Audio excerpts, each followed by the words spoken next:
My fiancée left me because her parents said I was nothing. Then she came back when I became everything.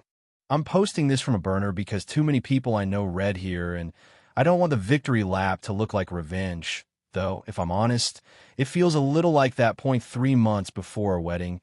My fiancée sat across from me at the kitchen table, hands folded like she was about to pray, and told me her parents didn't think I was a safe bet. She didn't say it with anger. She said it like she was reading the weather. And that's when I knew something was about to break, that I'd been with her for 6 years. We met broke, stayed broke, and promised each other we'd figure it out together. I worked 2 jobs while finishing school. She worked part-time and helped her parents on weekends. We talked about kids' names. We picked out curtains. We built a life out of plans. But her parents had always hated me quietly, and quiet hate is the most dangerous kind. They didn't yell. They smiled. They asked about my next step every single time they saw me. They never asked how I was, just where I was going. The night everything ended, she told me they sat her down and said, "Love doesn't pay mortgages." They told her she'd be carrying me forever. They told her she deserved better. Then she looked at me and said, "I don't know how to fight them anymore." That sentence did more damage than if she'd screamed that I asked her if she believed them. She didn't answer right away. That pause was the first cliff. She said she loved me. She said she just needed time.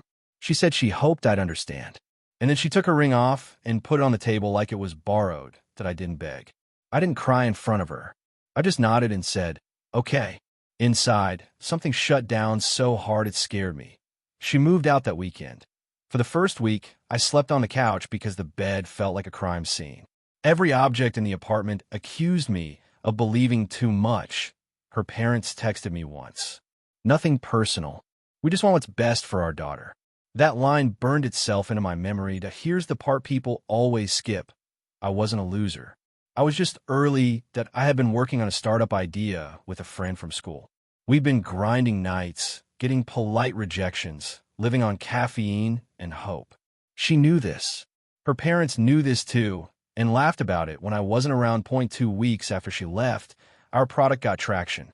Not viral, not rich, but real. An investor took a meeting.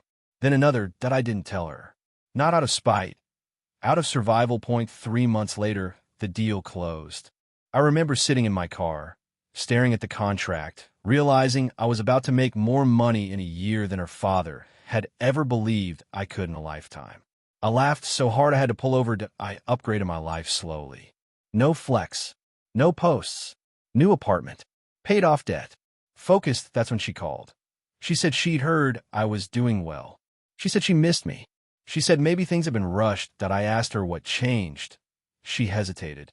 Another pause. Another cliff. She said her parents felt more comfortable now. That was the moment something in me settled permanently. I told her I was glad she was happy. She said she wasn't. She said she compared everyone to me. She asked if we could get coffee. I said yes. When we met, she looked nervous in a way I'd never seen before. She kept touching her necklace. She kept smiling too fast. She said she'd made a mistake. She said she should have stood up for us. She said she'd learned her lesson. Then she said we could finally have a life we talked about.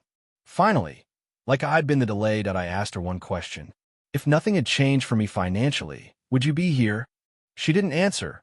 Silence is loud when you know what it means. She started crying. She said it wasn't fair.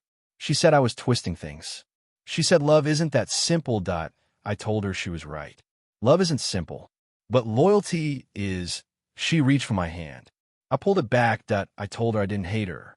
I told her I understood why she left. I told her I just couldn't unsee the version of her that folded when things got hard. She asked if this was punishment. I said no. It was information. She left the cafe. 2 days later, her mother called me. She congratulated me. She said she always knew I had potential. She said families make mistakes. I let her talk. Then I said, you were right.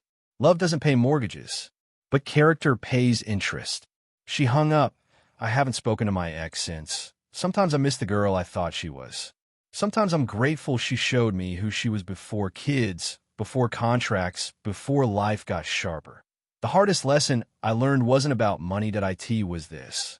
If someone leaves because others tell them you're not worth betting on, they don't get to come back when the odds change.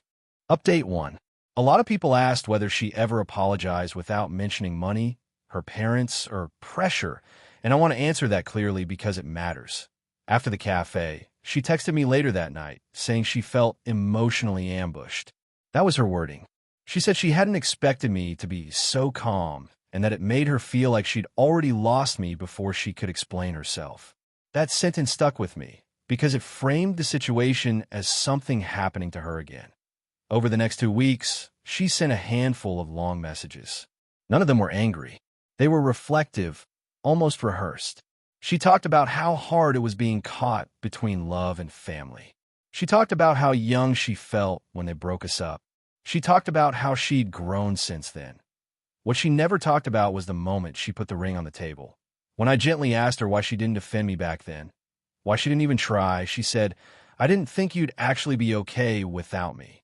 That might have been the most honest thing she said, and it still didn't help her case. Every apology was conditional. "I'm sorry if I hurt you. I'm sorry things happened the way they did. I'm sorry we let outside voices win." There was never a simple, direct, "I was wrong to leave you when you needed me."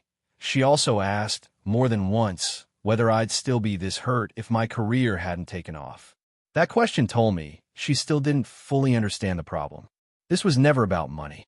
It was about trust collapsing at the first real test. Eventually, I stopped responding.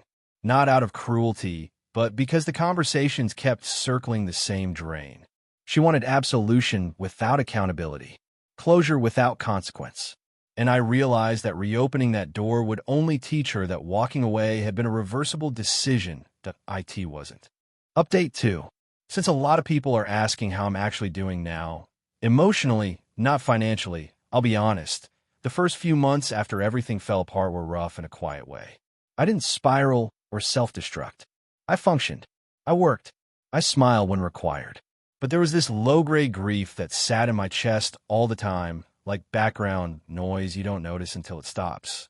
Therapy helped more than I expected, not because I was heartbroken, but because I was embarrassed. Embarrassed that I'd ignored the signs. Embarrassed that I'd minimized how her parents treated me. Embarrassed that I'd confused patience with self-respect. I'm dating someone new now. Nothing dramatic. Nothing rushed. The biggest difference is how peaceful it feels. She doesn't ask for updates on my trajectory. She asks what I'm excited about, what I'm stressed about, what I'm avoiding. When I told her this whole story, she didn't ask what my ex was doing now. She asked how it felt to be left like that. That told me everything that I asked for my ex's parents.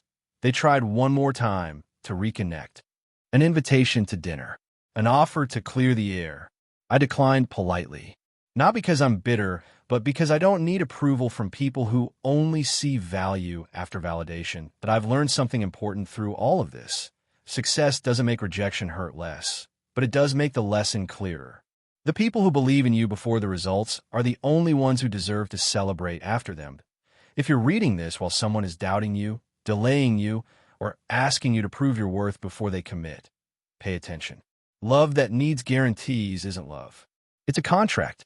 And contracts are easiest to break when the terms stop being convenient, that I'm not angry anymore. I'm just done. And that feels like freedom. Like and subscribe.